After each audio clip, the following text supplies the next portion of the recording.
केकेपी math में आपका स्वागत है। आज हम लोग पढ़ेंगे औसत एवरेज का पार्ट 1 देखेंगे। थोड़ा सा थ्योरी है, फिर हम प्रश्न पर चलेंगे। औसत क्या होता है? जब किसी राशि का असमान वितरण हो तो उसे अनुपात कहा जाता है, लेकिन जब उसी राशि का समान वितरण किया जाए तो उसे औसत कहा जाता है। असमान मतलब भिन्न भिन्न तरह से हम बांटेंगे तो रेशियो में बांटेंगे, अनुपात में बांटेंगे। समान यानी बराबर रूप से बांटेंगे तो औसत में बांटेंगे। जैसे हम एक एग्जांपल लेते हैं। मान लीजिए मेरे पास 100 रुपया है। अगर इसको हम अनुपात में बांटें यानी रेशियो के हिसाब से बांटेंगे तो मान लीजिए 4 व्यक्ति में बांटते हैं, 1 2 3 और 4 व्यक्ति में बांटते हैं तो 10 अनुपात 20 अनुपात 30 अनुपात 40 इस तरह से बांट सकते हैं। 100 रुपया हो गया। ठीक, अगर इसको हम काटेंगे तो छोटा करेंगे, 0 0 0 0 कट गया। यानी कि हम बांट सकते हैं 1 अनुपात 2 अनुपात 3 अनुपात 4 अनुपात में 4 व्यक्ति में हम 100 रुपया को क्या कर सकते हैं? बांट सकते हैं। चाहे तो हम इसी को बांट सकते हैं 15 अनुपात 10 अनुपात 25 अनुपात 50 इस तरह से बांट सकते हैं। कहने को मतलब अगर हम अनुपात में बांटेंगे तो भिन्न भिन्न रूप में बांट सकते हैं। ठीक, अगर इसको हम काटें तो काट सकते हैं 3 5 15 5 दूनी 10 5 25 और 10 50 यानी 2 अनुपात 3 अनुपात 2 अनुपात 5 अनुपात और 10 अनुपात के रूप में हम यही 100 रुपया को बांट सकते हैं। यानी कहने का मतलब है कि अनुपात के रूप में हम क्या करेंगे? भिन्न भिन्न तरह से बांट सकते हैं। लेकिन अगर हम इसी को औसत में बांटें, मान लिया मेरे पास 100 रुपया है, मेरे पास 100 रुपया है और इसे हम औसत में बांटेंगे, औसत नहीं एवरेज में बांटेंगे तो क्या होगा? मान लीजिए 4 व्यक्ति, 1 2 3 और 4 व्यक्ति है और एवरेज में बांटेंगे तो सबको बराबर बराबर 25 अनुपात 25 यानी कि एवरेज में क्या होगा? बराबर बराबर बांटना है। 25 एकम 25 यानी सबको क्या होगा? सबका हिस्सेदारी क्या होगा? बराबर होगा। यानी समान रूप में बांटेंगे तो एवरेज में होगा, औसत में होगा। असमान रूप से बांटेंगे तो रेशियो के रूप में बांटेंगे। ठीक, ये पहला पॉइंट है एवरेज में कि अगर हम किसी राशि को असमान रूप से बांटते हैं तो आप रेशियो में बांट सकते हैं, समान रूप से बांटते हैं तो औसत में बांटेंगे। दूसरा पॉइंट देखिएगा, अगर अनुपात में किसी राशि को कई तरीकों से बांटा जा सकता है जबकि औसत में उसी राशि को सिर्फ और सिर्फ केवल एक तरीके से बांटा जा सकता है। यानी हम इसको कहें तो कह सकते हैं क्या? अगर हम अपने तरीका से अगर हम फार्मूला क्रिएट करें तो हम कह सकते हैं औसत बराबर प्रत्येक को मिला बराबर बराबर हिस्सा या भाग जो भी कह सकते हैं। इस तरह से हम अपना फार्मूला के रूप में कहेंगे तो कह सकते हैं औसत बराबर क्या? कि प्रत्येक को मिला बराबर बराबर हिस्सा। ठीक, अगर हम इसको परिभाषित करें, डिफिनेशन के रूप में लिखें तो क्या लिख सकते हैं? औसत बराबर, औसत का अगर डिफिनेशन बोला जाए तो कह सकते हैं राशियों के योगफल में राशियों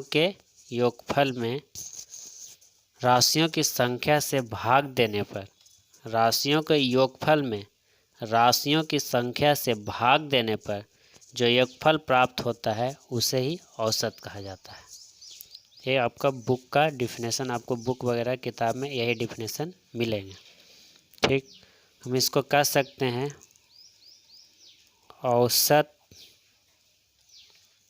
औसत बराबर राशियों का योगफल,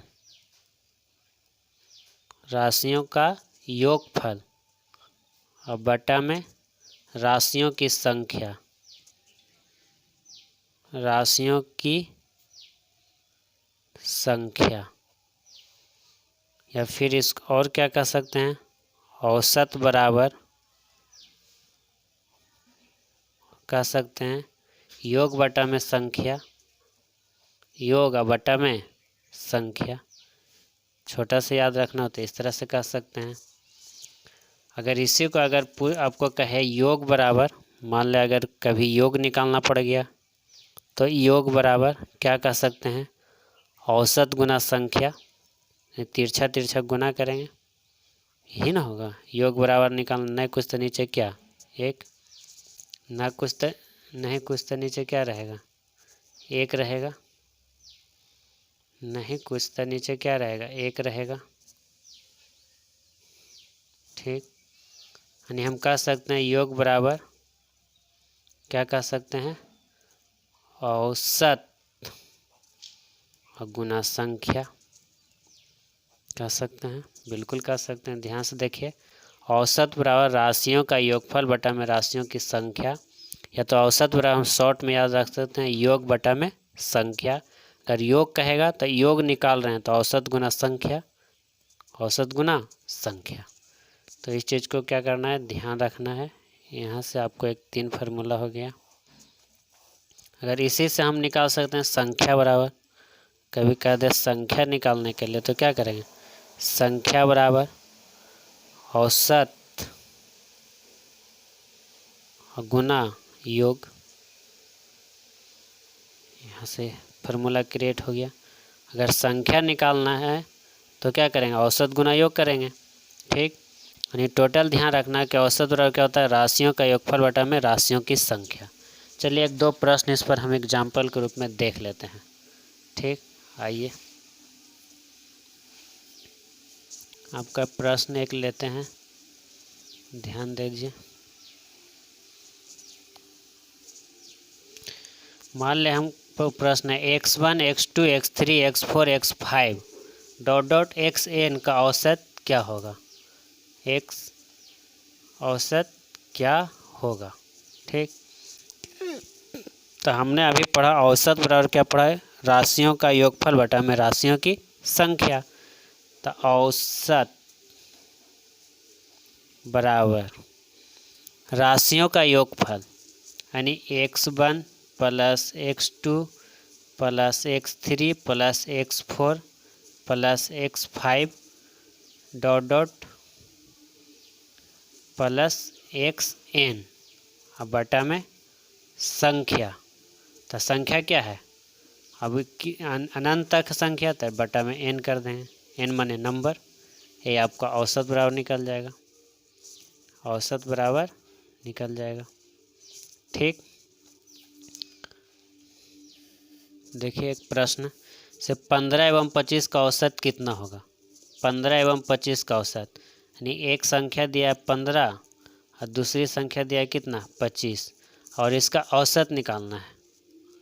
तो औसत बराबर एवरेज बराबर निकालना है। तो एवरेज क्या हम जानते हैं, राशियों की संख्या और बटा में n, यानी राशियों का योगफल और बटा में राशियों की संख्या। तो राशियों का योगफल, तो योगफल करेंगे 15 और 25 को क्या करेंगे, जोड़ दिए, और कितना संख्या है 2 है तो 2 से भागा, यानी कि जोड़ेंगे तो 15 और 25 कितना हो गया 40 बटा में 2 से भागा, यानी कितना हो गया 20, यानी 15 और 25 का औसत कितना हो गया 20।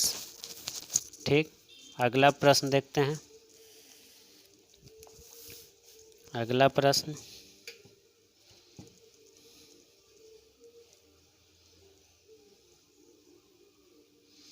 क्या कह रहा है, 40 60 80 एवं 100 का औसत कितना होगा। औसत निकालना है। क्या है? 40, 60, 80 और प्लस 100। बटा में क्या कितना संख्या है? 1 2 3 4, 4 से भागा, जोड़ेंगे कितना हो जाएगा? 280।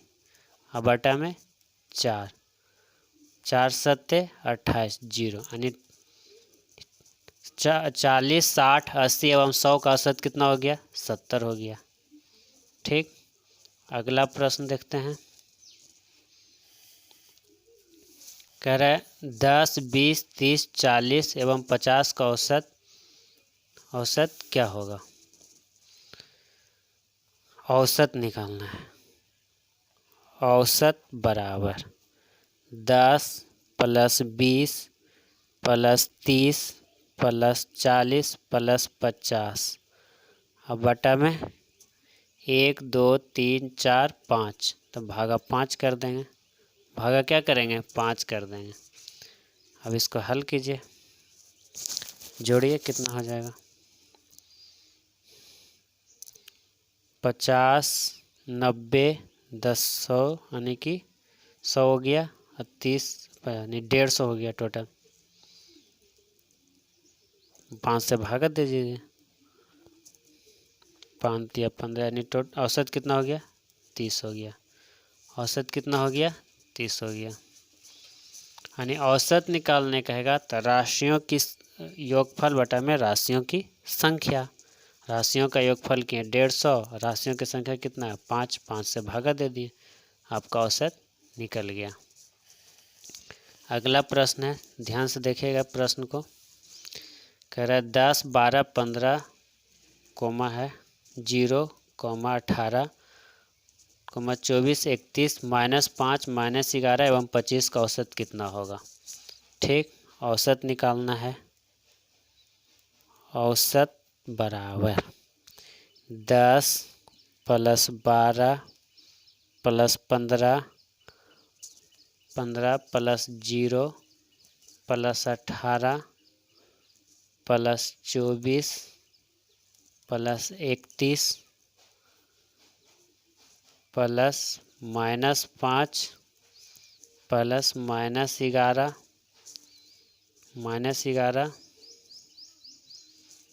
प्लस 25। अब बटा संख्या गिन लीजिए कितना है? 1 2 3 4 5 6 7 8 9 10। टोटल कितना संख्या है? 10 है। 1 2 3 4 5 6 7 8 9 10, तो भागा 10 कर देंगे, भागा 10 करेंगे। ठीक है, अब क्या करना है? प्लस वाला को एक साथ जोड़ लीजिए, माइनस वाला को एक साथ जोड़ लीजिए। तो 10, 12, 15, 0, 18, 24, 31 और 25 को जोड़ेंगे तो कितना हो जाएगा? ये टोटल हो जाएगा कितना? 125। अब माइनस वाला के एक साथ जोड़िए तो 11 और -5 कितना हो गया? 16, -16 हो जाएगा। अब बटा कितना? 10 से भागा देंगे। अब इसको हल कीजिएगा तो कितना हो गया? 125 में से 16 घटा दीजिएगा तो कितना बच जाएगा? 125 में 16 जाएगा तो 119 बटा 10। 10 से भागा दीजिएगा कितना आ जाएगा? आपका पूरा आएगा 11.9/10। 11.9/10, ये आपका आंसर हो जाएगा। ठीक, तो औसत निकालना है तो क्या करेंगे? राशियों का योगफल बटा में राशियों की संख्या। तो वीडियो को लाइक कीजिए, शेयर कीजिए, सब्सक्राइब कीजिए। धन्यवाद।